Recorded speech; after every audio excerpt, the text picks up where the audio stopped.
देखो नीचे ऊपर दोनों का ही डिफिकल्ट होता है, क्योंकि ज़्यादा नीचे नीचे गाओगे तो वो डिफिकल्ट होगा, ज़्यादा ऊपर ऊपर गाओगे तो वो भी डिफिकल्ट होगा।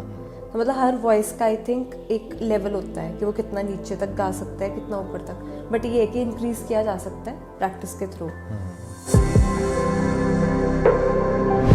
तो और फिर यूनिवर्सिटी में क्या, कितने साल हो गए अभी?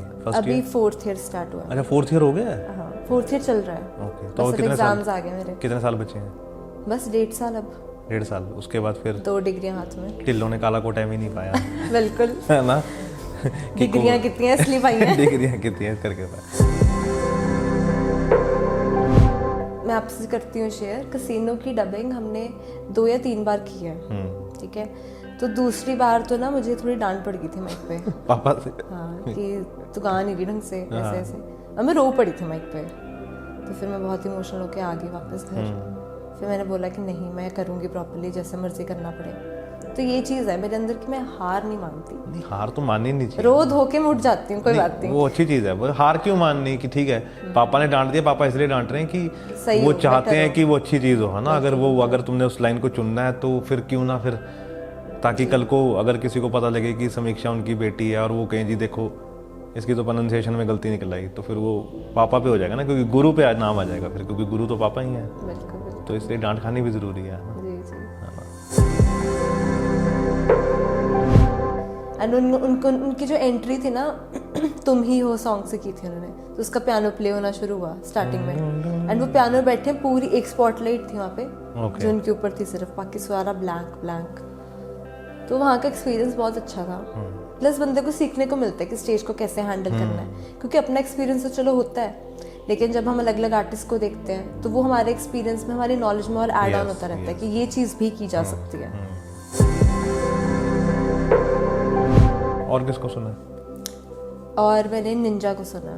उसकी भी एनर्जी बहुत अच्छी निंजा तो है ना, एनर्जी उसमें भी बहुत ज़्यादा है। मैंने सुना नहीं है बहुत कभी। ज़्यादा। आप मानोगे नहीं, उनका कॉन्सर्ट मतलब जब वो आए थे ना परफॉर्म करने के लिए, उन्होंने कितनी देर शुरू ही नहीं किया। हाँ, ही वाज लाइक कि मैं पहले साउंड ठीक करूंगा, कहते क्योंकि जो चीज़ मैं प्रेजेंट करना चाहता हूँ वो आप तक पहुंचेगी नहीं, तो कहते जब तक पहुंचेगी नहीं तो मेरा फायदा क्या है गाने का। सही बात है। तो कहते पहले मैं साउंड ठीक करूंगा, तो उन्होंने 15 के मिनट लगाए होंगे स्टेज पे कि साउंड ठीक करने के लिए।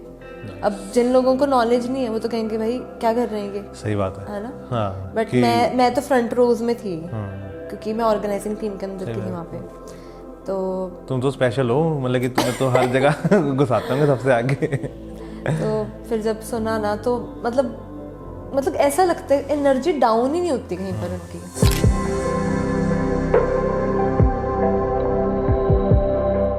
हाय समीक्षा। हाय निखिल। क्या हाल चाल? बहुत बढ़िया, आप सुनाओ। बहुत बढ़िया। वैसे समीक्षा का प्रोफेशनल नेम जो है वो सैमी के है। हाँ जी। है ना, तो सैमी क्यों? सैमी इसलिए क्योंकि जब इंडस्ट्री में लॉन्च हुई मैं, तो वी वांटेड कि कुछ डिफरेंट नाम के साथ क्यों ना प्रेजेंट किया जाए, तो प्यार से मुझे सैमी बुलाते हैं घर पे, तो फिर मैंने समीक्षा से सैमी कर दिया शॉर्ट में। और समीक्षा सैमी कौन कौन बुलाता है घर पे? मेरी बहन सबसे पहले। ओके, वो बड़ी है छोटी सिस्टर। ओके, तो वो मुझे सैमी कह के बुलाती है। हाय सैमी। हाँ, फिर फ्रेंड्स भी सैमी, हाय सैमी चलो यहाँ चलें, सैमी आ जा, ऐसे। तो समीक्षा पहले तो स्टार्ट करते हैं बचपन से। ओके। है ना, कहाँ बीता सारा बचपन? सारा बचपन मेरा मोहाली में बीता है। मेरी एजुकेशन, नर्सरी, प्री नर्सरी सारी मोहाली में हुई है। कौन सा स्कूल? यहाँ पे अमर ज्योति स्कूल था सेक्टर 70 में पहले। तो पहले वहाँ पे नर्सरी हुई, प्री नर्सरी। उसके बाद फिर मेरी सेक्रेड हार्ट में एडमिशन हुई सेक्टर 26 चंडीगढ़ में। तो वहाँ पे LKG से लेके 12th तक पढ़ी हूँ मैं। एक ही स्कूल? हाँ जी। बोर नहीं हुए? अरे ऊपर से ऑल गर्ल्स था। हाँ वो तो है ही है, वो तो ऑल गर्ल्स था। तो लेकिन चलो अब बचपन से तो डले हुए हैं। वहाँ पे सारे फ्रेंड्स थे, तो ऐसा कुछ था नहीं। एक माहौल बन जाता है ना। वो दूसरा घर था मेरा, जो स्कूल था। हाँ जी। तो बचपन में क्या था सारा, कि सिंगर ही बनना या किसी और एक्टिविटीज में समीक्षा आगे थी? एक्चुअली बचपन से ही मेरे डैड भी म्यूजिक लाइन में ही है। ओके। तो बचपन से ही घर का माहौल म्यूजिकल था। तो ये जीन्स में ही है? हाँ कह सकते हैं। तो वो एटमॉस्फेयर जैसा होता है तो इंसान वैसे ढल जाता है, राइट। तो बस फिर पापा को जब गाते हुए देखना, प्रैक्टिस करते देखना, तो मैं भी ज्वाइन करती थी उनको। तो फिर वो धीरे धीरे क्यूरियोसिटी इंक्रीज हुई, तो फिर धीरे धीरे मैं भी इसी लाइन में आगे बढ़ी हूँ। तो पापा का क्या रहता था उस समय जब तुम्हें पास बिठाते थे वो? तो हारमोनियम वगैरह बजाती थी तुम? हाँ जी, मतलब वैसे तो गाती थी, हारमोनियम पापा प्ले करते थे, तो अगर उन्होंने जैसे रियाज करना, वो सा लगा रहे हैं तो मैंने भी साथ में बैठ के लगाना, तो वो भी मोटिवेट करते थे कि बेटा चलो रे पे क्या हो ऐसे है ना, नीचे लगाओ। हाँ तो नीचे कितना ठीक था? नीचे ज्यादा मेरे को लगता है जोर लगता है ना नीचे गाने में। नीचे हाँ लड़कियों के लिए होता है डिफिकल्ट। ओके, या ऊपर वाले में? देखो नीचे ऊपर दोनों का ही डिफिकल्ट होता है, क्योंकि ज़्यादा नीचे नीचे गाओगे तो वो डिफिकल्ट होगा, ज़्यादा ऊपर ऊपर गाओगे तो वो भी डिफिकल्ट होगा। तो मतलब हर वॉइस का आई थिंक एक लेवल होता है कि वो कितना नीचे तक गा सकता है, कितना ऊपर तक, बट ये है कि इंक्रीज किया जा सकता है प्रैक्टिस के थ्रू। तो वो चीज़ रहती है ना? तो स्कूल में था कुछ कि सिंगिंग का, कि मेरे को वहाँ पे टीचर्स को पता लग जाता है क्योंकि समीक्षा गाती है तो इसको चढ़ा दो हर बार स्टेज पे? स्कूल में जब मैं सेकेंड क्लास में थी, सेकेंड क्लास में थी, तब मैं 7 ईयर ओल्ड थी। ओके। तो तब मैंने पहली बार स्कूल के एनुअल फंक्शन में परफॉर्म किया था। तो एनुअल फंक्शन 3 दिन था तब, जैसे एक दिन हमारे हायर स्कूल का था, एक दिन जूनियर स्कूल का था, और थर्ड डे भी था कुछ, इतना मुझे क्लियरली याद नहीं है। तो प्रिंसिपल मतलब मेरी स्किल से इतने हैप्पी थे, उन्होंने 3 दिन गवाया था मुझको। और तब मैं छोटी सी थी, मेरा थोड़ा बॉय कट टाइप था हेयर स्टाइल, तो मुझे याद है मैंने पिंक फ्रॉक पहनी हुई थी और मैं अकेली बड़ी सी स्टेज पे, लाल पर्दे हैं पीछे, मैं आगे खड़ी हूँ, परफॉर्म कर रही हूँ। और पापा मम्मी 3 दिन आए होंगे फिर साथ? हाँ जी। उनकी ड्यूटी भी तुम्हारे साथ लगी, तुम्हारी लगी तो उनकी भी ड्यूटी लगेगी। बिल्कुल बिल्कुल, यही है ना कि मतलब फैमिली और पेरेंट्स के सपोर्ट की बहुत वो तो बहुत ज़रूरी होती है ना? उनकी सपोर्ट के बिना तो हम शायद जो सोचते हैं कि हम कर लेंगे वो हम 1% भी ना कर पाए उनकी सपोर्ट के बिना, तो है ना? तो फिर उस समय क्या रहता था माइंड में कि जब समीक्षा थोड़ी सी समझदार होने लगी, है ना, 8th 9th में बच्चे को समझ आने लग जाती है ना? तो तब क्या चलता था दिमाग में कि मेरे को पापा वाली लाइन ही आगे फॉलो करनी है? या तब ना एक्चुअल में सभी बच्चे बात करते थे मैंने इंजीनियर बनना है, मैंने जी ये बनना है, मैंने डॉक्टर बनना है। तो मैं ऐसे होती थी, मैंने तो आर्ट्स लेना है भाई, मैंने सिंगर बनना है। अब 8th क्लास तक इतनी नॉलेज नहीं थी पढ़ाई की। फिर जब 9th 10th तक आई, फिर थोड़ा मैंने सीरियस लेना शुरू किया कि अब क्या करना है। फिर करा एप्टीट्यूड टेस्ट। अच्छा। फिर उसमें आया कि इस लड़की के लिए कॉमर्स बेस्ट है। मेडिकल भी आया था मेरा, बट कॉमर्स फर्स्ट प्रायोरिटी में बताया था उन्होंने। तो कहते कि ये करे, कॉमर्स करे, और या तो तहसीलदार का एग्ज़ाम दे ले या कमिश्नर का दे ले एग्ज़ाम, कि इंटेलिजेंट है, अच्छा चलता है दिमाग इसका। तो उन्होंने BCom LLB भी लिखी थी, तो अब मैं BCom LLB ही परस्यू कर रही हूँ। तो ये मम्मा से आया है जो कॉमर्स वाला है? नहीं, ऐसा कॉमर्स बैकग्राउंड में नहीं है कोई भी नहीं है? नहीं। तो तुम्हें क्यों इंटरेस्ट आया कॉमर्स में? आई डोंट नो कि भाग्य से आके सिंगर बनना तो पहले हिसाब किताब पक्का कर ले। हाँ मे बी, है ना, कि कितने मतलब ऐसा कुछ प्लान नहीं था। अब ये होता है कि जैसे 10th में जाते हो तो वो प्रेशर बढ़ने लग जाता है कि फ्यूचर में क्या करना है। तो और मेरे को लगता है आसपास वालों का ज्यादा प्रेशर होता है ना। ह्यूमैनिटीज के लिए मम्मा नहीं मानने कभी, ठीक है, मम्मा पापा दोनों ही नहीं माने सच। ओके। फिर पापा तो ऐसे थे कि बता दे मेडिकल या नॉन मेडिकल। अच्छा। मैंने बोला मैंने नहीं करना। आर्ट्स नहीं बोला उन्होंने? नहीं। अच्छा। तो उन्हें था कि डॉक्टर या इंजीनियर बने। अच्छा। तो फिर अरे इसकी बहुत अच्छी स्टोरी है। तो पापा ने क्यों नहीं चाहते थे कि समीक्षा आर्ट्स करे? आर्ट्स का ऐसा सच नहीं है कुछ, बट उन्हें था कि डॉक्टर या इंजीनियर बने। एक सेफ साइड ले। हाँ, सेफ साइड कह सकते हैं।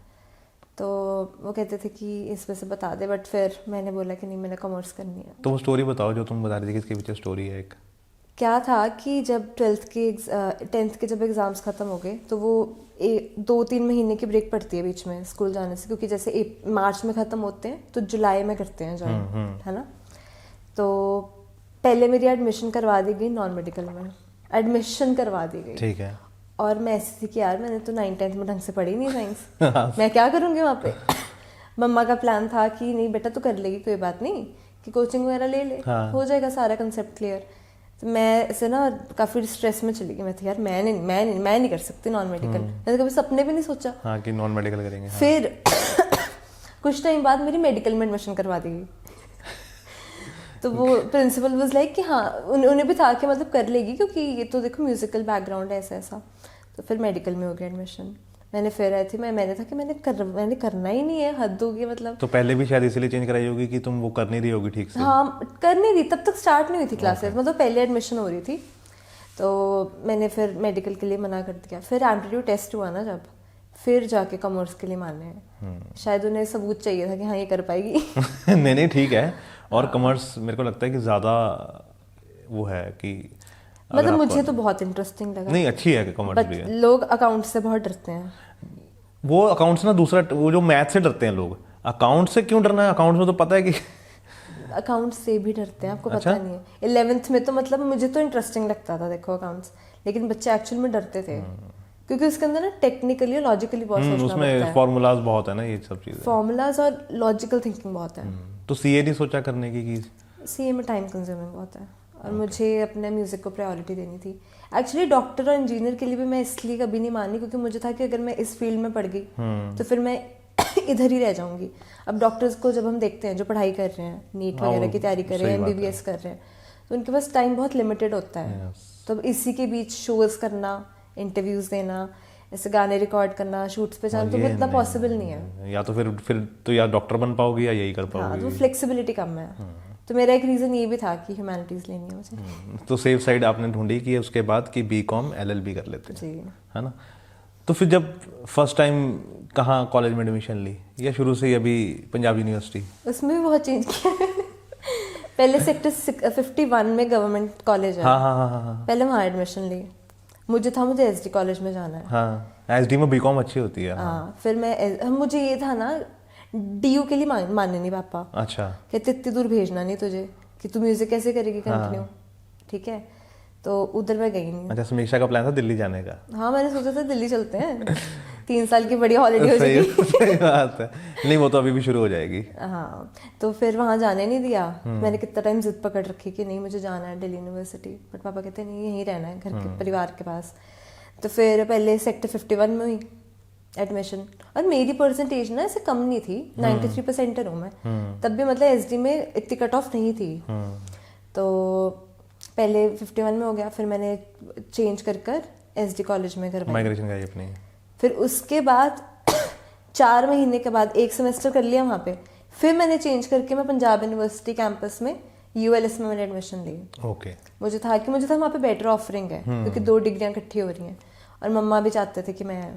नहीं, पंजाब यूनिवर्सिटी ऑब्वियसली बाकी कॉलेजेस से अगर आप कैंपस में बैठते हो ज़्यादा अच्छा है, वहाँ का माहौल बढ़िया है। तो और फिर यूनिवर्सिटी में क्या, कितने साल हो गए अभी? अभी 4th ईयर स्टार्ट हुआ है। अच्छा, 4th ईयर हो गया है? हाँ, 4th ईयर चल रहा है। ओके, तो और कितने एग्जाम्स आ गए मेरे। कितने साल बचे हैं? बस 1.5 साल अब। 1.5 साल, उसके बाद फिर 2 डिग्रियां हाथ में। टिल्लों ने काला कोटा भी नहीं पाया। बिल्कुल। है ना? डिग्रियां कितनी हैं इसलिए पाई हैं। डिग्रियां कितनी हैं करके पाया। तो कैसा रहता है फिर यूनिवर्सिटी में? यूनिवर्सिटी सारा दिन बढ़िया रहता है माहौल, सारे दोस्त हम इकट्ठे बैठते हैं, पढ़ते हैं। कितने बजे स्टार्ट होता है सुबह घर से निकलना? घर से देखो टाइम लग जाता है, तो 40 मिनट तो ट्रैवल करने में लगते हैं मुझे। पहला लेक्चर मिस हो जाता है? नहीं, वैसे तो मैं थोड़ा लेट ही जाती हूँ। अच्छा।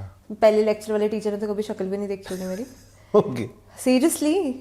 ऐसा क्यों होता है? वैसे मैंने कई बार देखा, मेरे कई दोस्त थे, वो पहला लेक्चर पहुंचते नहीं थे वो पूरा। तब तक होश में नहीं आता बंदा। सही बात क्या करना है, जाके बैठे बंदा अपने दोस्तों के साथ चाय पिए, कॉफी पिए। 2 बार तो आंखें खुलती हैं स्टूसी की, है ना, चाय पी के। बिल्कुल बिल्कुल। तो फिर क्या होता है जब पहुंचते हो? कितने बजे पहुंचते हो? वैसे 9 बजे तो मैं बहुत रेयर पहुंचती हूँ, बट कभी कभार मैं पहुंची भी। स्टार्टिंग में मैं पहुंची हूँ जब नया कॉलेज में भी कैसे था कि 1.5 साल मेरा ऑनलाइन निकला कॉलेज। हाँ, वो कोविड की वजह से। हाँ, तो फिर 1.5 साल बाद जब एंटर हुए, सीधा 2nd ईयर में पहुंची थी मैं। सारा मूड ही खराब हो गया होगा ना? हाँ चलो, बट ये था ना कि एक होता है जो फ्रेशर्स वाली वाइब होती है ना कि जी हम तो फ्रेशर हैं। हाँ। और मैं अभी फर्स्ट ईयर की सीनियर बन के जा रही थी वहाँ पे। हाँ। तो वो थोड़ा डिफरेंस था वहाँ पर, लेकिन थोड़ा फिर सा हम ऐसे हो गए थे ना। फिर जब गए कॉलेज में, नए नए फ्रेंड्स बने, हर किसी से बातचीत शुरू हुई। पहले तो सभी आते थे, मेरी क्लास की स्ट्रेंथ 50 to 60 के बीच में है। पहले सारे आते थे कॉलेज के अंदर, ऐसे पूरी भरी होती थी क्लास। अब मसा ही आते हैं लोग 20-25। क्यों? बस लोगों का इंटरेस्ट खत्म हो जाता है क्लासेस लगाने से। वैसे कॉलेज आने से नहीं खत्म होता, बट क्लासेस लगाने से। लेकिन उसमें अटेंडेंस शॉर्ट का कोई चक्कर नहीं है? बहुत है। तो फिर वो बाद में कैसे पूरी होगी? कर लेते हैं। अच्छा। जैसे हमारे ना अलग अलग कमेटीज हैं, स्पोर्ट्स कमेटी है, कल्चरल कमेटी है, तो वो एक्टिविटीज में पार्टिसिपेट कर लेते हैं, तो उससे फिर अटेंडेंस। तो फिर स्टूसी में कितना बैठते हो? स्टूसी में पहले बैठती थी ज्यादा, अब भी बैठते हैं, तो लंच के लिए चले जाते हैं वहाँ पर हम लोग। क्या स्वाद लगता है वहाँ का? वहाँ की वेज थाली बहुत अच्छी है। वैसे सब कुछ अच्छा है, चीज नान विद ग्रेवी भी अच्छी है। बहुत वहाँ पे मतलब हर वैरायटी मिल जाएगी, मतलब बंदे को बस सोचना है क्या खाना है। वहाँ पे ब्राउनी शेक मिलेगा, ओरियो शेक मिलेगा। सही बात है। कई बार तो कंफ्यूजन ही होती है कि पिए क्या, है ना? तो समीक्षा कभी सोचते हो कि अभी क्या चल रहा है दिमाग में, कि कभी अकेली बैठ के समीक्षा सोच रही हो रात को कि यार अभी ये चल रहा है, अभी लाइफ में क्या करना है, ऐसा होता है कभी? वेल चलो, थोड़ा बहुत तो हर कोई सोचता है अपने करियर के बारे में, क्योंकि अब एज ये है कि करियर के लिए इस टाइम पर अगर सीरियस होंगी तो एक ब्राइट फ्यूचर होगा, राइट? थोड़ा सा स्ट्रगल अगर भी कर लेंगे। हाँ बिल्कुल। तो ये तो है, मैंने जुडिशरी का थोड़ा विचार किया था पहले, बट फिर मेरा मन बदल गया क्योंकि मैं म्यूज़िक नहीं छोड़ सकती। तो जब मतलब आप जुडिशरी की लाइन में पढ़ते हो तो सोशल लाइफ नहीं होती है। मतलब कि वो LLB के बाद होगी? हाँ, मतलब जुडिशरी के लिए एग्जाम क्लियर करना पड़ता है, उसकी कोचिंग वगैरह होती है। LLB के बाद? हाँ, LLB के बाद, लेकिन कोचिंग लेकर फिर एग्जाम क्लियर करना पड़ता है। ओके, तो उसमें क्या होता है? उसमें सीधा आप जज लगते हो? हाँ, या ओके, जज के लिए होता है? हाँ, जज के लिए होता है ओके, जुडिशरी। ठीक। तो फिर उसके लिए कोई सोशल लाइफ नहीं उसके बाद, तो उसके बाद मैं सिंगिंग नहीं कर पाऊंगी, क्योंकि जज जो होते हैं उनका काफ़ी ज़्यादा मतलब स्ट्रेसफुल होता है वो तो फिर ऑब्वियसली उनके पास इतना टाइम ही नहीं बचेगा कि वो केस पढ़ने हैं, केस की वो सारी वो करनी है ना, तो उसके लिए लेकिन इतना टाइम ही नहीं है कि वो कुछ एक्स्ट्रा करिकुलर एक्टिविटी कर पाए अपनी लाइफ में, है ना? तो फिर अब मैं पढ़ाई का सोच रही हूँ, अभी आगे अभी है मेरे पास 1.5 साल सोचने के लिए, बट ये है कि म्यूज़िक का मेरा पक्का है कि म्यूजिक तो साथ में चलेगा ही, है ना? बिल्कुल, क्योंकि 2 गाने आ गए हैं अभी कमर्शियली। अभी नया गाना भी आया था, no spin, just record label से, तो उससे भी काफ़ी प्यार मिल रहा है। तो आगे और भी काफ़ी प्रोजेक्ट्स ऑन द वे हैं, तो बैक टू बैक सुनने को मिलेगा। नहीं, बैक टू बैक तो रहना ही चाहिए। मेरे को बेसिकली ये जानना है समीक्षा के बारे में, समीक्षा अंदर से इंसान कैसी है, मतलब कि क्या चलता है दिमाग में? जैसे होता है ना कई बार कि हम कई बार लो भी फील करते हैं, हम कई बार अपने उसमें। वो तो है लो, तो क्योंकि करियर लाइन ऐसी है ना, चाहे कोई भी फील्ड हो, अप्स एंड डाउन्स होंगे। अब म्यूजिक में भी करियर बनाने में टाइम लगेगा ऑब्वियसली, ठीक है? अगर लॉ में जाते हो वहाँ पर भी टाइम लगता है। तो हाँ, लो फील होता है कभी कभार कि शायद कुछ हो नहीं रहा या कुछ नहीं, बट ये है कि एट द एंड मैं पॉजिटिव हो जाती हूँ, क्योंकि चलते रहना इम्पॉर्टेंट है, राइट? तो बस इस चीज़ पे फोकस कि चलते रहो, किसी ना किसी दिन तो मंजिल पे पहुंच जाएंगे। वो तो है ही ना कि अगर अभी मेहनत, अगर वही डर गए कि 2 गाने करके ही अगर हम डर गए कि नहीं हो रहा, तो फिर तो कुछ भी नहीं हो पाएगा फिर तो। चाहे वैसे तो ना म्यूजिक को मैं फन में लेती हूँ। अच्छा, मतलब ठीक है, जितने रिव्यूज आ रहे हैं गुड है, बट मैं मतलब अपनी सोल खुश होनी चाहिए कि हाँ भाई मेरा गाना है, मैंने अपना बेस्ट दिया है, बाकी ऑडियंस पे, ऑडियंस को कैसा लगता है कैसा नहीं लगता। सही बात है। तो जब फर्स्ट गाना आया समीक्षा, तो उस समय क्या तैयारी चल रही थी पीछे? तब तो जब शूट था ना उस गाने का, मैं इतनी स्ट्रेस थी ना। क्यों? क्योंकि पूरी टीम थी ना वहाँ पर, पूरा क्रू, तो इतना काम धाम कभी देखा नहीं था पहले। तो जब कैमरा के सामने मैं नर्वस हूँ। तो उससे पहले शूटिंग कभी देखी थी या मतलब ऐसा हो रखी है शूटिंग, बट अपना गाना, अपना डेब्यू आना, तो उसके शूट के लिए तो होता है ना थोड़ा। तो तब तो मैं काफ़ी नर्वस थी, लेकिन फिर धीरे धीरे करके नर्वसनेस कम हुई। लेकिन अब जब नए गानों के शूट किए हैं तो वो पहले हम पहले गाने पे रुकते हैं। ओके, ठीक तो कैसे हुआ सारा उसका कि अब मुझे फर्स्ट गाना करना है और ये फाइनल है, कैसे आया सब कुछ पाइपलाइन में? वेल, जो गाना है कसीनो, वो मेरे पापा ने लिखा है। ओके। हाँ जी। तो वो एक दिन गुनगुना रहे थे ये गाना, तो मैंने कहा कि मुझे गाना पसंद आया तो ये मैं कर देती हूँ, ठीक है? तो बस फिर उसका म्यूज़िक बनवाया हमने, रिकॉर्ड किया, तो ऑडियो हो गया। तो कॉम्पोजिशन भी पापा ने बनाई? हाँ, कॉम्पोजिशन भी पापा ने। ओके। तो फिर वो हो गया ऑडियो रेडी, फिर मैं था कि शूट कैसे करना है। तो फिर जलसा फार्म हाउस है यहाँ पे आगे। थोड़ा सा रुकते हैं, अभी जलसा भी बाद में जाएंगे। तो पापा ने कितने उसमें नुक्स निकाले गाने में, कैसीनो में, कि नहीं ये ऐसे, समीक्षा ये ऐसे, या काफ़ी क्योंकि एक बार में तो हुआ नहीं होगा? ऐसा नहीं है कि एक बार में हुआ नहीं, बट मतलब कि हाँ, क्योंकि पापा हैं तो फिर उनको पता है कि परफेक्शन कैसे निकलानी है। हाँ बिल्कुल, क्योंकि पापा पंजाबी में पोइट है ना, पंजाबी के पोइट, तो वो होता है कि प्रोनाउंसिएशन का बहुत उन्हें रहता है। एक तो फोक स्टाइल से गाना था उसे। ओके। तो वैसे तो मेरी पहल पंजाबी को ही है, ठीक है, लेकिन मैं थोड़ी ऐसे होती हूँ कि थोड़ा ना वेस्टर्नाइज किया जाए। अब पापा चाहते थे कि इसे प्रॉपर फोक सॉन्ग की तरह गाया जाए, कि ठेठ थोड़ा सा लगे। हाँ, ठेठ लगे। तो वो चीज़ लाने में मुझे टाइम लगा था, बट मैंने कर लिया था। तो पापा को कैसा रहा जब रिकॉर्डिंग की स्टूडियो में? तो कहाँ रिकॉर्ड किया, किसने म्यूजिक किया? इसका जो म्यूज़िक है वो AKS टीम है। ओके। म्यूज़िक डायरेक्टर है वो, उन्होंने किया था। फिर इसकी रिकॉर्डिंग एक राजेंद्र जी हैं, फेज 5 में, ओके वहाँ पर हुई थी वो इसके बस्सी थिएटर के पास आई थिंक, बाद। हाँ जी हाँ जी है ना, वो ग्राउंड फ्लोर पे स्टूडियो। हाँ जी हाँ जी, वही वाला। तो वहाँ पर हुई थी इसकी डबिंग। तो फिर वहाँ पे 5 फेज में रिकॉर्डिंग की है ना। हाँ जी। तो कैसा था उस समय, नर्वसनेस थी अंदर? उससे पहले कभी माइक पे गाया था, आवाज सुनी थी अपनी? हाँ हाँ, माइक पे ऐसे तो एक्सपीरियंस है गाने का और वीडियो का भी, बट ये था ना यहाँ पे ये फैक्ट आ गया था कि मेरा अपना डेब्यू सॉन्ग है, वो तो थोड़ी सी पहला गाना टेंशन हो अपना। गई थी थोड़ी सी। हाँ, और फिर जिस अंदाज से उसे प्रेजेंट करना था उसमें मेरी काफ़ी मेहनत लग रही थी। और वो पापा का लिखा हुआ था। वैसे मैं आपसे करती हूँ शेयर, कसीनो की डबिंग हमने 2 या 3 बार की है, ठीक है। तो दूसरी बार तो ना मुझे थोड़ी डांट पड़ गई थी माइक पे पापा से। हाँ, कि तू गा नहीं रही ढंग से, ऐसे ऐसे, और मैं रो पड़ी थी माइक पे। तो फिर मैं बहुत इमोशनल होके आ गई वापस घर। फिर मैंने बोला कि नहीं, मैं करूँगी प्रॉपर्ली, जैसे मर्जी करना पड़े। तो ये चीज़ है मेरे अंदर कि मैं हार नहीं मानती। नहीं, हार तो माननी नहीं चाहिए। रो धो के मैं उठ जाती हूँ, कोई बात नहीं। वो अच्छी चीज है, वो हार क्यों माननी कि ठीक है पापा ने डांट दिया, पापा इसलिए डांट रहे हैं कि सही वो हो, चाहते better हैं हो। कि वो अच्छी चीज हो, है ना। अगर तुमने उस लाइन को चुनना है तो फिर क्यों ना, फिर ताकि कल को अगर किसी को पता लगे कि समीक्षा उनकी बेटी है और वो कहें जी देखो इसकी तो प्रोनाउंसिएशन में गलती निकल आई, तो फिर वो पापा पे हो जाएगा ना, क्योंकि गुरु पे आज नाम आ जाएगा फिर, क्योंकि गुरु तो पापा ही है। बिल्कुल बिल्कुल। तो इसलिए डांट खानी भी जरूरी है ना। जी जी। है ना। तो तो पापा ये मारते भी मुझे थे? याद है। नहीं नहीं कभी ऐसा पड़ा कि नहीं नहीं? ऐसा कुछ नहीं। ओके, तो क्या हारमोनियम बजा लेते हो? हाँ जी, हारमोनियम, कीबोर्ड, गिटार, यूकेले। अच्छा, सब कुछ? हाँ, बजा लेती हूँ। नाइस नाइस, मतलब कि मज़ा आता है ना इन सब चीज़ों को। हाँ बिल्कुल, मुझे एक्सप्लोर करना पसंद है, यहाँ तक कि मुझे कुकिंग बहुत पसंद है। अच्छा। तो मैं जब भी जाती हूँ ना किचन में, मैं कोई रेसिपी फॉलो नहीं करती कि ऐसे ऐसे ही बनाना है। मेरा जो मन करता है ना, मान लो कि इसमें इतनी चिली डालनी है, इसमें ये मसाले डालने हैं, मैं थोड़ी सी खुशबू ले लेती हूँ कि हाँ चलो अच्छा लगेगा, तो अपने हिसाब से बस डाल दो। मैंने आज तक नमक कभी ऐसे कैलकुलेट करके नहीं डाला कि इतना ही है, मतलब मैं जितना डालती हूँ वो एक्यूरेट निकलता है। ये भी कला है। ये भी कला है, नहीं होनी भी चाहिए। या घर वालों ने कभी कहा नहीं कि नहीं बेटा कि बहुत अच्छी बनी है, कुछ ऐसा हुआ? हाँ कहती हैं। अच्छा, नहीं बनी होगी तब भी कहना पड़ेगा। हाँ वो तो है ही, नहीं तो आगे से बनाएगी नहीं। नहीं तो कहेगी अपना बना लो, मैं नहीं बना रही, मैं पढ़ने जा रही मैं नहीं बना सकती। सही बात है। तो छोटी बहन है एक, है ना? हाँ जी, और मेरे भाई बहन है, ट्विन है, छोटे हैं दोनों। ओके, दोनों छोटे हैं। आपको एक और मजे की बात बताती हूँ, हम तीनों का बर्थडे एक ही डेट को आता है। क्या बात कर रहे हो? सही में। अच्छा। मैं बॉर्न हुई थी 16 जनवरी 2002, 4 साल बाद। ये नहीं बताएंगे हम। काट देंगे। Okay. नहीं तो लोग आगे गैस करना शुरू कर देते हैं। तो 16 जनवरी सिर्फ? हाँ ओके, उनका भी 16 जनवरी? हाँ, नाइस। उनका भी 16 जनवरी।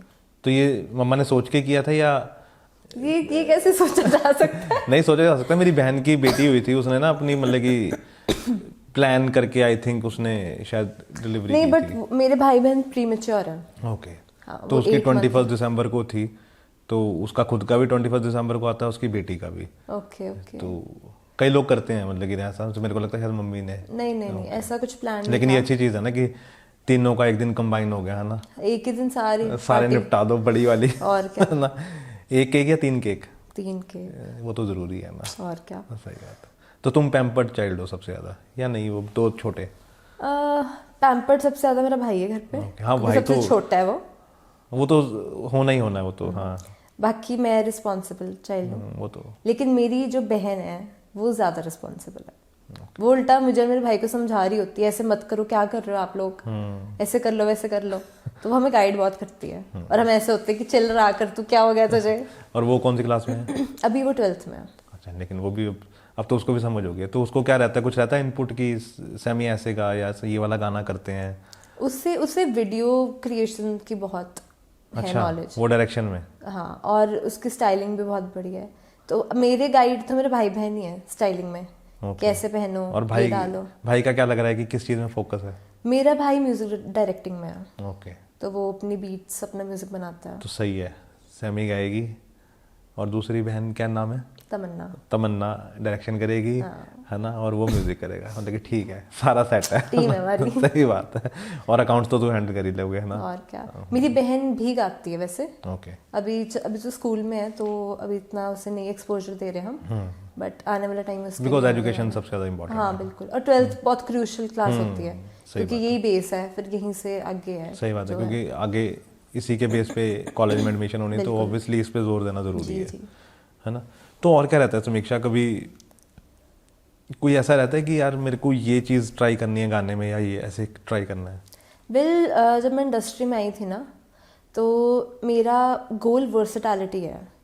मतलब मैं नहीं चाहती कि मेरे ऊपर कोई बंदिश हो कि मैं ये गा सकती हूँ, मैं ये नहीं गा सकती, ऐसा मैं नहीं चाहती हूँ। यहाँ तक कि मैं 3 लैंग्वेजेस में गा सकती हूँ प्रॉपरली, पंजाबी, हिंदी और इंग्लिश। नाइस। तो मेरा यही गोल रहता है कि कुछ प्रेजेंट किया जाए तो वो हट कर हो चीज़, ये ना हो कि हम भेड़ चाल को ही कर रहे हैं फॉलो। तो मेरा तो विजन ये है कि जो इंडस्ट्री में मेरे गाने आए आगे भी, उसमें फ्यूजन हो वेस्टर्न और फोक का। और आगे मुझे ये भी है कि मतलब आगे फर्दर जाके मैं इंग्लिश गानों को भी इंट्रोड्यूस करूँ अपने गानों में, चाहे कुछ पार्ट्स में करूँ। मतलब मुझे फ्यूजन लाना है, फ्यूजन करना है। तो हिंदी ज़्यादा वो है या पंजाबी, या सभी ठीक है कि तीनों बढ़िया? और तीनों में वो हो जाता है कि पर्सनल फेवरेट क्या है वैसे? वेस्टर्न, मुझे पॉप पसंद है बहुत, पॉप म्यूजिक। ओके, तो किसको सुनते हो सबसे ज़्यादा? पंजाब में अगर मैं बात करूँ तो सुरिंदर कौर जी को सुनती हूँ, फिर सुनंदा शर्मा, निमृत खैरा, इनके गाने। बाकी अगर बॉलीवुड साइड बात करनी है तो मैं लता जी के गाने, आशा जी के गाने, फिर अब सुनिधि चौहान, श्रेया घोषाल, अरिजीत सिंह, ऐसे ऐसे आर्टिस्ट पसंद है मुझे। अभी अरिजीत आया था? हाँ, गई थी मैं शो में। गए थे? और क्या। अच्छा, सही में? हाँ, बढ़िया था शो, बहुत बढ़िया। क्या कुछ ऑब्जर्वेशन क्या की जब एक्चुअली आपका पॉइंट ऑफ व्यू, क्योंकि मैं तो ऑडियंस की तरह से देख रहा हूँ ना, लेकिन तुम एक परफॉर्मर की पॉइंट ऑफ व्यू से देख रही होगी, तो क्या था उसके लाइफ में? मेरा जो मोटिव था ना, चलो अरिजीत जी सर को तो सुनना ही है, he is the legend, but मेरा जो वहाँ पे ऑब्जर्वेशन थी, मुझे ये था कि स्टेज पे आते कैसे हैं, स्टार्ट कैसे करते हैं। एंड उनकी जो एंट्री थी ना, तुम ही हो सॉन्ग से की थी उन्होंने, तो उसका पियानो प्ले होना शुरू हुआ स्टार्टिंग में। एंड वो पियानो बैठे, पूरी एक स्पॉटलाइट थी वहाँ पे जो उनके ऊपर थी सिर्फ, बाकी सारा ब्लैंक। तो वहाँ का एक्सपीरियंस बहुत अच्छा था। प्लस बंदे को सीखने को मिलता है कि स्टेज को कैसे हैंडल करना है, क्योंकि अपना एक्सपीरियंस तो चलो होता है, लेकिन जब हम अलग अलग आर्टिस्ट को देखते हैं तो वो हमारे एक्सपीरियंस में, हमारी नॉलेज में और ऐड ऑन होता रहता है कि ये चीज़ भी की जा सकती है। और किस किस का लाइव देखा है अभी तक? अभी तक मैंने सुखविंदर सिंह का देख रखा है मैंने लाइव। नाइस, उसका बहुत मजेदार होगा, है ना? हाँ जी, है ना। वो कैसे स्टार्टिंग करता है, कौन से गाने से? अब तो काफी टाइम हो गया अच्छा, उन्हें सुने हुए, बट ये है एनर्जेटिक था। हाँ, सुखविंदर सिंह का ना लगी वो। फिर निमृत खैरा को सुन रखा है मैंने लाइव। ओके। अर्जुन ढिल्लो को भी सुन रखा है। फिर अभी MC स्क्वायर भी आया था। अच्छा, पंजाब यूनिवर्सिटी में। मतलब पूरा वर्सेटाइल है तुम्हारा, है ना, मतलब कि MC स्क्वायर से लेके, है ना? और क्या। MC स्क्वायर का कैसा था? MC स्क्वायर का बढ़िया था, क्योंकि वो PU में स्टूसी पे ही, मतलब कॉलेज में था कुछ फंक्शन सा, तो वहाँ पर उन्होंने इनवाइट किया था उन्हें। ओके। तो एनर्जी तो भाई बढ़िया है उनकी। हाँ, नहीं, एनर्जी तो उसमें भी बहुत है ना। और किसको सुना है? और मैंने निंजा को सुना। उसकी भी एनर्जी बहुत अच्छी है। निंजा तो है ना, एनर्जी उसमें भी बहुत ज्यादा है। मैंने सुना नहीं है कभी। ज्यादा, आप मानोगे नहीं, उनका कॉन्सर्ट मतलब जब वो आए थे ना परफॉर्म करने के लिए, उन्होंने कितनी देर शुरू नहीं किया। हाँ, ही वाज लाइक कि मैं पहले साउंड ठीक करूंगा, कहते क्योंकि जो चीज मैं प्रेजेंट करना चाहता हूँ वो आप तक पहुंचेगी नहीं, तो कहते जब तक पहुंचेगी नहीं तो मेरा फायदा क्या है गाने का। सही बात है। तो कहते पहले मैं साउंड ठीक करूंगा, तो उन्होंने 15 के मिनट लगाए होंगे स्टेज पे कि साउंड ठीक करने के लिए। अब जिन लोगों को नॉलेज नहीं है वो तो कहेंगे भाई क्या कर रहे हैं। सही बात है ना। हाँ, बट मैं तो फ्रंट रोज में थी, क्योंकि मैं ऑर्गेनाइजिंग टीम के अंदर की थी वहाँ पे। तो तुम तो स्पेशल हो, मतलब कि तुम्हें तो हर जगह घुसाते होंगे सबसे आगे। तो फिर जब सुना ना तो मतलब ऐसा लगता है एनर्जी डाउन ही नहीं होती कहीं पर उनकी। आर्टिस्ट का काम ही ये है ना कि मैंने क्योंकि उन्हें पहली बार सुना, उनके गाने बहुत सुन रखे हैं मैंने, क्योंकि इतने सैड सॉन्ग्स है ना, तो मतलब अच्छी है, सोलफुल है उनके सॉन्ग्स। लेकिन जब लाइव सुना, क्योंकि ये होता है ना कि ऐसे होता है कि मतलब जो ऑडियो सुन रहे हैं उसके अंदर आवाज कई बार कुछ होती है, लाइव वो चीज नहीं बन पाती। लाइव का तो नेक्स्ट लेवल है मतलब। तो वो लाइव में उन्होंने जिस हिसाब से जनता को घुमवाया ना, मतलब वो देखने वाली चीज थी। तो तुमने क्या क्या चीज सीखी? अगर मैं पूछूं कि अरिजीत से कोई एक चीज चुराई हो तुमने अभी लाइव शो से, तो क्या चुराया? स्टेज पे क्या हो रहा था, उनके ऊपर हुडीज फेंकी जा रही थी। ओके। कोई हुडीज फेंक रहा है, कोई यहाँ तक कि कागज का पेपर बना बना के फेंक रहे हैं लोग स्टेज पे।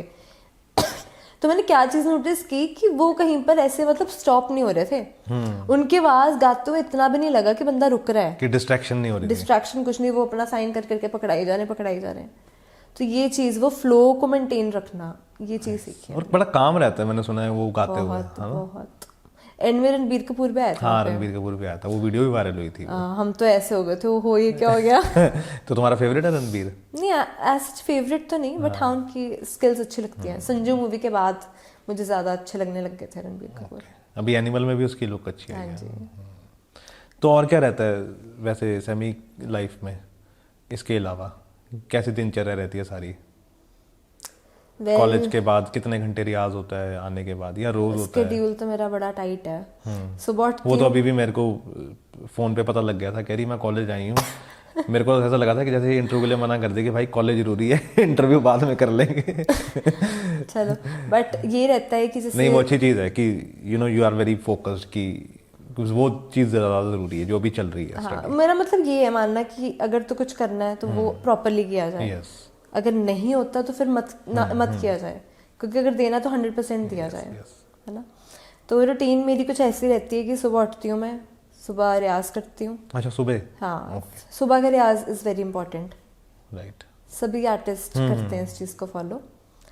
फिर उसके बाद जिम, कार्डियो सेशन, फिर उसके बाद रेडी होकर कॉलेज, फिर कॉलेज के बाद डांस क्लास के बाद घर आना वापस। बच्चे नहीं। ओके। फिर डांस क्लास के बाद घर आना, घर आने के बाद थोड़ा रेस्ट करना, थोड़ा, फिर उसके बाद फिर जिम, स्ट्रेंथ ट्रेनिंग वगैरह होती है। Okay. तो उसके बाद रियाज, फिर स्टूडियो, मतलब ऐसे ही रहता है मेरा। मतलब कैसे चलता रहता सब कुछ? वीकेंड्स पे होता है कि हाँ थोड़ी सांस आ रही है। तो मुश्किल नहीं हो जाता कभी कभी? हाँ, कभी कभार लगता है कि स्ट्रेसफुल हो गया, बट ये है ना कि मुझे अपना गोल नज़र आ रहा है। और गोल क्या है? गोल म्यूजिक है, क्योंकि मुझे मतलब एज भी मेरा फोकस है कि चलो प्लेबैक सिंगर के लिए भी मुझे करना है, लेकिन मुझे एक अच्छा परफॉर्मर भी बनना है। तो उसके लिए, क्योंकि पहले तो ये होता था ना कि आवाज़ है सिर्फ, तो उसके बल पे कर लेते थे आर्टिस्ट। अब वो चीज़ नहीं रही है। अब तो हर चीज़ होनी चाहिए। अब बंदे के अंदर हर एक क्वालिटी होनी चाहिए। यस, कि वो अच्छा दिखना चाहिए, अच्छी फिटनेस होनी चाहिए, है ना, वो ग्रूम्ड होना चाहिए, वेल ड्रेस्ड होना चाहिए, है ना। तो ये जो सारा कुछ कर रही हूँ एक हिसाब से ग्रूमिंग ही है। ओके, हाँ वो ज़रूरी है, मतलब कि ग्रूम होना, एक प्रॉपर आर्टिस्ट के लिए ग्रूम होना। बिकॉज आप सुनिधि चौहान को देखो या शिल्पा राव को देखो ना, मतलब कि वो स्टेज कैसे हैंडल करती हैं, मतलब कि बिल्कुल अजीब ही है। मतलब कि मैं शिल्पा राव का इतना बड़ा फ़ैन हूँ कि वो अच्छा लगती है तुम्हें वैसे? हाँ, है ना, उसका गाने अच्छे होते हैं शिल्पा राव के। वैसे फेवरेट सुनिधि चौहान? हाँ, सुनिधि चौहान। उसके फैन बहुत है ना सुनिधि चौहान। मैं आपको बताती हूँ, लास्ट ईयर पापा किसके फैन है? पापा तो मतलब जो पंजाब में आर्टिस्ट, उन्हें मेरे को पता मम्मी बैठे हैं, लेकिन कौन फीमेल सिंगर को ज़्यादा सुनते हो? वो उन्हें सुरिंदर कौर जी के पसंद है गाने काफी। तो इसलिए तुम्हें भी old is gold. Old is gold बात सच है वैसे। नहीं, वो अच्छा गाते हैं सुरिंदर कौर, है ना। उनके बेटियां सुनैनी, तो वो आते रहते हैं यहाँ पे हमारे ऑफिस में, तो उनका हमने कवर भी किया था, तो वो आते रहते हैं यहाँ पे सुनैनी। उनकी जो बेटी हैं, उनकी जो बेटी दोती हैं, सॉरी, डॉली गुलेरिया मैम की जो बेटी हैं आके, उसलिए। तो नाइस। तो और अभी क्या चल रहा है पाइपलाइन में, क्या क्या प्रोजेक्ट है अभी? लाइक हम नोस्पिन का भी दुबई में हुआ था शूट, तो वहाँ पर हमने। अच्छा, हाँ। फिर ये दूसरा सॉन्ग कब सोचा, सॉरी, नोस्पिन के बारे में ये कैसे आया? सोचा वेल, इसकी जो प्रिपरेशन थी ये कसिनो के कुछ टाइम बाद हो गई थी स्टार्ट। ओके। लेकिन वो प्रोसेस में थोड़ा ज़्यादा टाइम लग गया, तो इस साल मार्च में की थी हमने इसकी शूटिंग दुबई में जाके। ओके। जब हमारे पास मतलब ऑडियो आ गया था फाइनल। और ये एक प्लान किसका था कि दुबई करते हैं, पापा का या सबका बैठ के? सबका ही था, क्योंकि हमें था कि गाने की क्या डिमांड है, उस हिसाब से दिखाया जाए। तो फिर दुबई गए हम, तो दुबई में फिर हमने 2 गाने और किए हैं शूट, मतलब 3 गाने हुए थे वहाँ पे। अच्छा। अभी एक आ चुका है, तो उससे दूसरा गाना भी वो सब बना के रखे हुए हैं, है ना। तो धीरे लॉन्च करते रहेंगे। एडिट हो गए? हाँ, एडिट हो गया। तुमने देख लिया? हाँ जी, देखिए। कैसे हैं? बहुत बढ़िया। पक्का? हाँ। मतलब कब आ जाएंगे? अभी तो ये आया, नोस्पिन आया है। हाँ, अब 1 महीने तक। अच्छा, तो ऐसा भी कुछ रहता है सैमी कि प्रॉपर एक ड्यूरेशन में गाना आना चाहिए मार्केट में? वेल, मुझे लगता है कि कंपटीशन इतना इंक्रीज हो गया ना, एंड इतने सारे आर्टिस्ट हो गए, अब कोई भी खोलकर देख लो, एक दिन में पता नहीं कितने कितने गाने डल रहे हैं। हाँ, आधे तो पता भी नहीं लगते हैं मेरे को, मैं वो अब 2-3 दिन बाद पता लगता है कि अच्छा इस सिंगर का गाना आया था, आपको सुनना भी है। तो ये चीज़ है ना। तो वो कंपटीशन तो ये है कि अपनी प्रेजेंस दिखाना बहुत ज़रूरी है मार्केट के अंदर, कि हाँ जी ये है लड़की, इसके बैक टू बैक आ रहे हैं गाने। अब जब आपकी ब्रेक पड़ जाए 5-6 महीने की, तो 5-6 महीने के बाद तो पता नहीं कितने गाने नहीं याद रखते लोग। हाँ, क्योंकि वो लोगों के आजकल, तो उसके लिए कंसिस्टेंसी बहुत इंपॉर्टेंट है कि प्रॉपर ड्यूरेशन पे गाना आता रहे। बिल्कुल। और इंस्टाग्राम कब शुरू किया? इंस्टाग्राम काफ़ी टाइम से है, जब मैं 12th में थी तब से हूँ मैं इंस्टाग्राम पे, बट पहले इतना ध्यान नहीं दिया कभी इंस्टाग्राम पे। तो लॉकडाउन के टाइम पर मैंने जाके थोड़ा इंस्टाग्राम पे अपने ऐसे सॉन्ग्स वगैरह पोस्ट करना स्टार्ट किया, कवर सॉन्ग्स। फिर उसके बाद मौका मिला अपना डेब्यू करने का, फिर डेब्यू किया। अभी भी मैं मतलब अपनी कम्युनिटी जो है, मेरी अपनी कम्युनिटी, उसके साथ मैं करती हूँ जो गाने मुझे अच्छे लगते हैं, चाहे किसी और आर्टिस्ट के हो, तो मैं खुद अपनी आवाज़ में गा कर डालना पसंद करती हूँ। हाँ जी। तो कभी तंग करते हैं फॉलोअर्स नंबर्स? जैसे आजकल बड़ा चल रहा है ना कि 1 लाख फॉलोवर होने चाहिए, 2 लाख होने चाहिए, कभी इन नंबर्स ने तंग किया माइंड में? नहीं, क्योंकि अब तो ऐसा है कि मतलब इतनी ज़्यादा टेक्नोलॉजी आ चुकी है कि इंस्टाग्राम पे अगर किसी के इतने फॉलोअर्स है भी नहीं है, आप रिफ्लेक्ट कर सकते हो। लेकिन वो नीचे जाके पता लग जाते हैं आपकी पोस्ट पे कि उस चीज़ के लिए भी आ गए हैं हाँ, उस चीज़ के लिए भी हैं। बट ये है ना, फिर वो लोग क्या करते हैं, खुद को बड़ा दिखाने के लिए करते हैं। बट मुझे है कि ग्रोथ स्लो और स्टेडी बेटर ठीक है, ऑर्गेनिकली होनी चाहिए। हाँ, ऑर्गेनिकली होना चाहिए। राइट। तो थैंक यू समीक्षा, थैंक यू सो मच, और मेरे को बड़ा अच्छा लगा। आई होप कि आपको भी मज़ा आया बात करने में। बिल्कुल, बहुत बढ़िया था। या कुछ रह गया अभी, किसी और टॉपिक पे बात कर सकते हैं जो आप चाहो, इफ़ यू वांट कि कोई चीज़ मिस हो गई हो मुझसे। नहीं, आई थिंक इट्स इनफ। पक्का? हाँ। ठीक है। तो अब गाने प्रॉपर टाइम पे आएंगे? हाँ बिल्कुल। कब, अगर दिसंबर में या जनवरी में? हाँ, दिसंबर एंड या जनवरी फर्स्ट वीक। ओके। तो ये कभी ऐसा हुआ, कभी, सॉरी मैं एक चीज़ पूछ लेता हूँ कि ऐसा भी होता है कि तीनों गाने एक ही कंपनी के साथ करने हैं या अलग अलग कंपनियों के साथ करने हैं? ऐसा कुछ नहीं है मतलब। ओके। क्योंकि पहला गाना मेरा वाइटल से आया था, अब जो सेकंड गाना आया वो जस्ट रिकॉर्ड से आया, तो ये होता है कि जहाँ पे हमें लगता है कि बेनिफिट है हमारे लिए, तो उस तरफ हम वहाँ से करवा लेते हैं रिलीज। राइट। तो मज़ा आता है ना, मतलब कि अभी हाँ, सही चल रहा है लाइफ? कोई फ़ैन मिला यूनिवर्सिटी में? बन जाएंगे फैंस। नहीं, फैंस तो ऑब्वियसली फैंस हैं, मतलब कि होने, मतलब कि मज़ा भी आता है ना कि। खैर मैं अभी फिलहाल अपने डिपार्टमेंट में ही जा रही हूँ। तो डिपार्टमेंट वालों का क्या रहता है कि जब गाना आता है शेयर करते हैं? डिपार्टमेंट वाले सारे खुश पूरे हैं। शेयर करते हैं? बिल्कुल है ना, मज़ा आता है ना। बिल्कुल। सैमी, तुमने एक फोटो डाली हुई इंस्टाग्राम पे अभी, जिसमें पीछे सारे के सारे लेजेंडरी सिंगर्स हैं, है ना? हाँ जी। और आगे तुम खड़ी हो, वो कहाँ की फोटो है? वो सारेगामा का हेडक्वार्टर्स है मुंबई, वहाँ की पिक्चर। वो कब गए? वो मैं लास्ट ईयर दिसंबर में गई थी वहाँ पर। तो क्या था कि उन्होंने एक ऐसे कंपटीशन रखा था, इंडियाज पॉप स्टार। ओके। तो उसका पहला राउंड दिल्ली हुआ, तो दिल्ली में मैं हो गई थी शॉर्ट लिस्ट। फिर नेक्स्ट राउंड चंडीगढ़ हुआ, फिर यहाँ पर भी शॉर्ट लिस्ट। ये बड़ा अजीब था, मतलब कि पहला राउंड दिल्ली में, सेकंड राउंड चंडीगढ़ में। क्या पहला राउंड चंडीगढ़ में रख लो? तो बट ये था ना, मतलब उन्होंने ऑल ओवर इंडिया बुला रहे थे बच्चों को। तो फिर मतलब मैं टॉप 5 में सिलेक्ट हो गई थी सारेगामा के उसमें। तो वहाँ पर गए हम लोग, तो वहाँ पर बहुत ही अच्छा एक्सपीरियंस रहा मेरा। लेकिन चलो, मेरी जो थी कंडीशंस वो मैच नहीं हो रही थी कंपनी के साथ, तो मैं वहाँ, तो मैंने मना कर दिया था उनको। ओके। क्योंकि वो 7 ईयर बॉन्ड कह रहे थे। बहुत ज़्यादा। हाँ, तो फिर उस चीज़ के लिए क्या इतने में तो मैं 7वें आसमान में पहुंच जाऊंगी। है ना? नहीं, ऑब्वियसली, क्योंकि पता होता है खुद के टैलेंट के बारे में ना, कि हम कहाँ पे हैं और कहाँ स्टैंड करते हैं ना। और इसका इतना डिफ़िकल्ट रहा, दिसंबर में एग्ज़ाम्स थे मेरे, तो हमारा एक सब्जेक्ट बहुत मुश्किल है, CRPC और IPC। हाँ। ठीक है, तो वो क्रिमिनल प्रोसीजर है, और IPC पेनल कोड है हमारा। तो CPC का एग्ज़ाम देकर मैंने फ़्लाइट पकड़ी, शाम को मैं मुंबई गई। अगले दिन ऑडिशन वगैरह दिया, कंपनी के साथ बातचीत की, फिर उसी शाम वापस आई। अगले दिन फिर एग्ज़ाम। मैं रात को लिटरली 9 बजे पहुंची हूँ घर वापस, और मैंने 9 से लेकर सुबह 4 बजे तक पढ़ी हूँ, 2 घंटे सोकर, 3 घंटे जितना भी। उसके बाद मैं पेपर देकर आई हूँ और मैं पास हुई हूँ। तो यही तो दिन बाद में याद आएंगे। बिल्कुल बिल्कुल। है ना, कि जब मतलब मुझे सबसे ज्यादा प्राउड चीज यही लगती है कि चलो ठीक है टॉप 5 तक मैं पहुंची, ये चीज तो है, बट मैंने आकर सही बात वापस है, एग्जाम दिया और उसमें पास भी हुई। मतलब मैंने मेडिकल तक बनवा लिया था कि अगर मुझे सुबह नहीं होती श्योरिटी, हाँ पहले से तैयारी, अगर सुबह नहीं होती श्योरिटी तो दे देना मैंने मेडिकल, तो बस हो जाएगा। लेकिन फिर मैंने सोचा कि दे ही आते हैं एग्जाम, क्या होगा। यही आर्टिस्ट होता है जो ना हार नहीं मानता, और उसमें इतनी जील होती है ना अपनी चीज को पाने की कि वो कुछ भी कर सकता है फिर, बिल्कुल है ना, कि उसके लिए नींद भी कोई मैटर नहीं करती। जब आपके पता है ना कि मेरा पैशन गाना है और ये मेरे को चीज़ पूरी करनी है, बिकॉज मेरी जो चीज़ें रुकी हुई हैं वो इसके कारण रुकी हुई हैं, तो फिर आप सोचते हो कि नहीं इसको खत्म करो ताकि मैं इस पे ध्यान दे सकूं, है ना। तो आर्टिस्ट के अंदर वही चीज़ होती है, जो फायर होती है ना वही उसको बनाती है आर्टिस्ट। अब अरिजीत सिंह है, मेरे को नहीं लगता वो पार्टीज भी करता होगा, है ना, वो सारा दिन अपने स्टूडियो में बैठ के प्रैक्टिस करता होगा, मतलब कि तभी तो वो अरिजीत सिंह बना है, तपस्या है म्यूजिक। इसके बिना तो आप माइकल जैक्सन, जब मैंने उसके बारे में पढ़ा ना माइकल जैक्सन के बारे में, उसको अपना आज तक के जितने भी उसने गाने गाए हैं वो उसको एक एक गाना मुंह जुबानी याद था।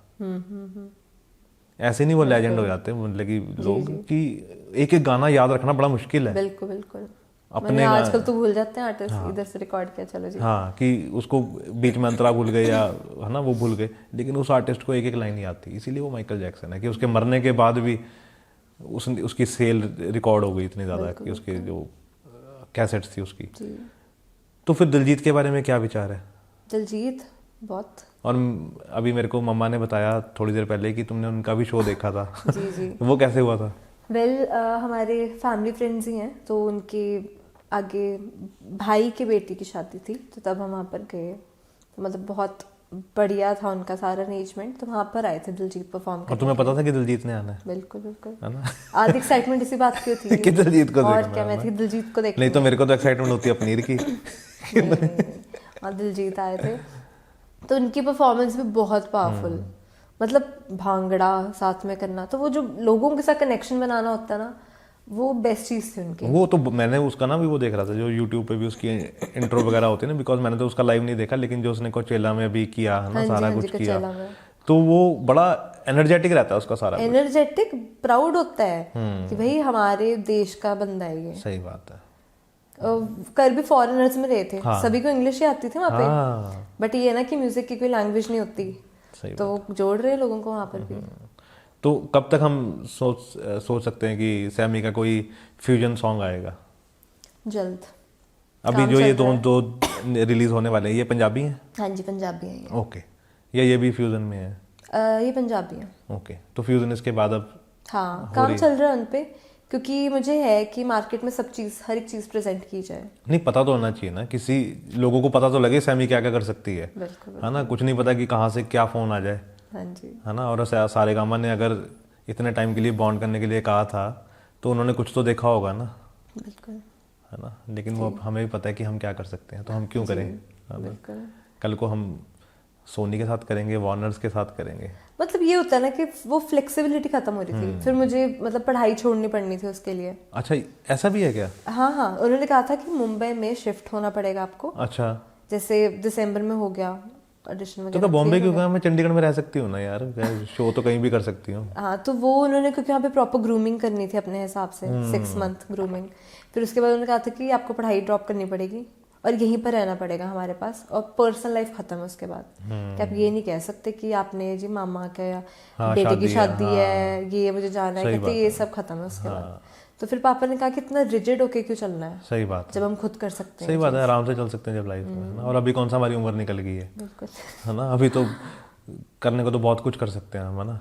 यही करना था अगर, तो फिर तो इतना पढ़ने की क्या जरूरत थी, तो पहले भी हो जाता, है ना। लेकिन अगर अब एक चीज़ स्टार्ट की है, अगर ये LLB, तो इसको ख़त्म तो करें, है ना। 4 साल करने के बाद ड्रॉप करने का तो कोई तुक ही नहीं बनता कि वो, तो फिर ऐसा लगता है कि यार ना वो पूरा हुआ ना वो पूरा हुआ, पता लगा। तो मेरा 3rd ईयर चल रहा था। ओके, 3rd ईयर का भी मतलब मिड था मेरा। तो इसका मतलब है कि टेंशन नहीं है, कोई चांसेस बहुत आने वाले हैं। क्योंकि उससे पता लग जाता है इंसान को कि मैं कहाँ स्टैंड करता हूँ। बिल्कुल, अब मूवीज के लिए भी ऑफर्स आ रही है मुझे। अच्छा, पंजाबी? हाँ, Punjabi movie as playback. Okay, फिर शोज भी कर रही हूँ मैं। तो शो कौन थे? Live shows. अच्छा, लाइव शोज हो, अच्छा स्टार्ट हो गए हैं, नाइस। तो बुक सैमी के अभी सीजन भी चल रहा है ना। हाँ जी। नहीं ठीक है। तो कभी यूनिवर्सिटी वालों ने नहीं कहा कि यार हमारे स्टेज ओपन कर दो कभी? हाँ मतलब जैसे होते हैं हमारे फंक्शंस किया वहाँ पे परफॉर्म किया। बट मैं एज सैमी के जाना चाहती हूँ वहाँ पे। हाँ तो सैमी के ही वहाँ पे समीक्षा बोलते होंगे ना सारे। हाँ मतलब as an artist. As a art, अच्छा बाहर से बुलाए तुम्हें पास आउट होने के बाद, है ना? बिल्कुल। हाँ बुकिंग अमाउंट दे पहले तुम्हें, है ना? तो ऐसा करना 2 नहीं वो महीने। तो बोले कि यार तू तो हमारी जानकारी थी, कम कर ले। क्या जानकार बाद में, पहले पैसे रखो और यार। क्या। चेक लाओ, बताओ कौन सी डेट है। हाँ जी। तो थैंक यू सैमी, मेरे को बहुत मजा आया। आई होप कि आपको भी मजा आया हो। बिल्कुल thank you for having me. नहीं मेरे को तो बहुत मजा आया। और हमारा ना एक स्पॉन्सर है, उन्होंने आपके लिए गिफ्ट दिया है, जिनकी टी शर्ट मैंने भी पहनी है। कैसी लग रही है? बहुत बढ़िया है ना? तो ये उन्होंने भेजी है और इस पे के ऊपर एक वर्डिंग लिखी हुई है, तो देखो तुम्हें पसंद आती है नहीं आती। क्या लिखा है? Grow up. Grow up. Okay it's very nice, thank you. कैसे लगी? बहुत बढ़िया। कलर ठीक कलर है? भी अच्छा है। पक्का? हाँ जी। नहीं तो हम चेंज भी कर सकते हैं। नहीं ठीक है। अभी नहीं, मतलब कि बाद में। ओके तो thank you Sammy, thank you so much. Thank you so much.